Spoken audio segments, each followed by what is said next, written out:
ह्या ज्या चिंबोऱ्या आहेत तर त्या साफ झालेल्या आहेत. आमच्या आई साहेब काय बोलतात, या चिंबोऱ्या कशा साफ केलेल्या आहेत तुम्ही? बापरे बाबा. त्यांचं म्हणणं आहे की या खाडीतल्या नाहीत, नदीच्या चिंबोऱ्या आहेत. तर कशा साफ करायला लागतात ते पण जरा आपल्या प्रेक्षकांना सांग. कशा जंगलातल्या असतात त्या ब्रशनीने साफ करायच्या असतात. त्या कुठं जाणार आहे? पाहू शकता त्या घाण नसतात, त्या स्वच्छ असतात. थोडस धुवून घ्यायच्या असतात असं आमचं आईचं. नाही ते जंगलातले आहेत ना, टेस्टी असते. टेस्टी लागली खूप. पाहू शकता आता आपण तो गरम करायला ठेवलेला आहे.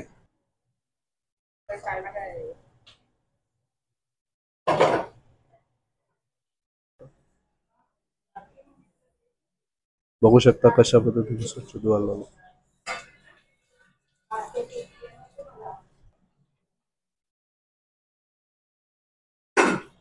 चिंबोऱ्या स्वच्छ झालेल्या आहेत. तुम्ही पाहू शकता स्वच्छ झालेल्या चिंबोऱ्या. इकडे नगोऱ्या, इकडे चिंबोऱ्या, इकडे तुटलेल्या चिंबोऱ्या. जे भांडखोर चिंबोऱ्या होत्या त्या जास्त पळत होत्या त्या अशा तुटलेल्या आहेत.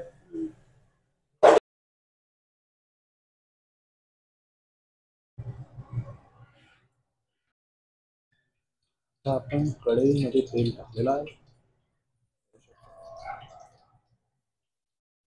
तो तापलाय जास्त. आता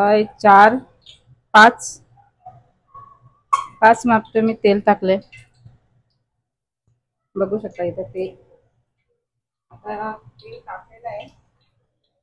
आपण आता वाटण टाकूया. यात मी अर्धा सुका नारळ वाटी, 3 कांदा मीडियम साईज भाजून, आणि जिरं, बडीशेप आणि मिरी.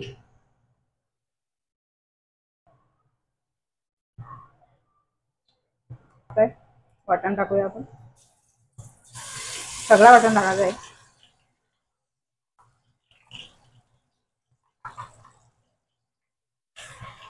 कढीपत्ता फोडण्याने टाकला, कारण कढीपत्ता मी वाटणात घेतलेला आहे. कढीपत्ता नाहीतरी आपण बाजूलाच टाकतो, तो खाल्लेला पण चांगला असतो. आता सगळा वाटण मी टाकलेला आहे. याला चांगला कलर येईपर्यंत तेलात भाजून घ्यायचं. म्हणजे वशटपणा जाईल, वशटपणा लागणार नाही आणि टेस्टी लागेल.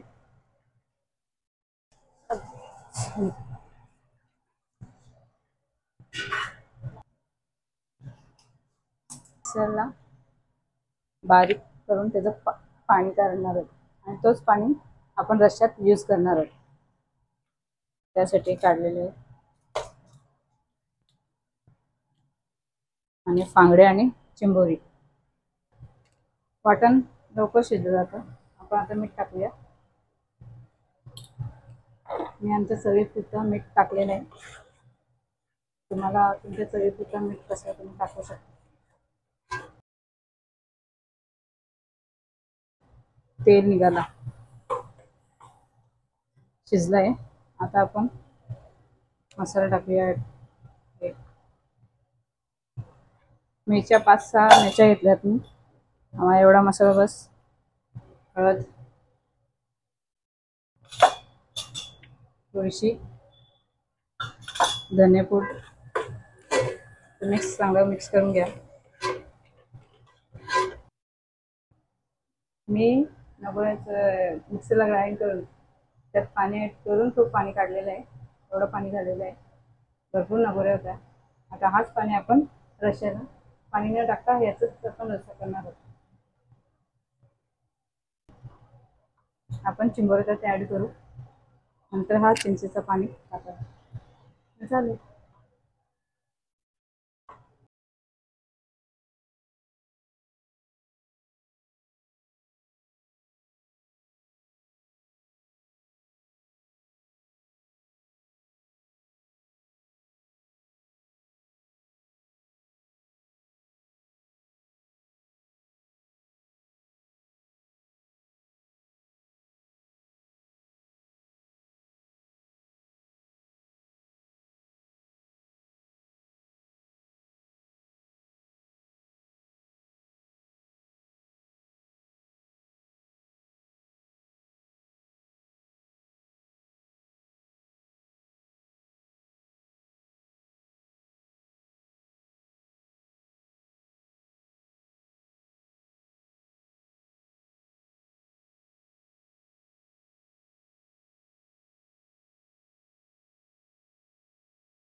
राम बाबू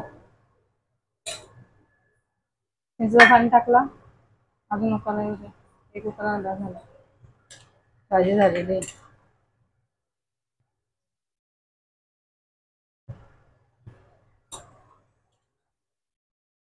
प्रांश कशी झाली चिंबोरी? जेवला पण पटापट. सानवी तुला कशी लागली? पप्पांना विचारलं कसे हो देवर कसे? मस्त झालं. बेस्ट आहे ना? मस्त.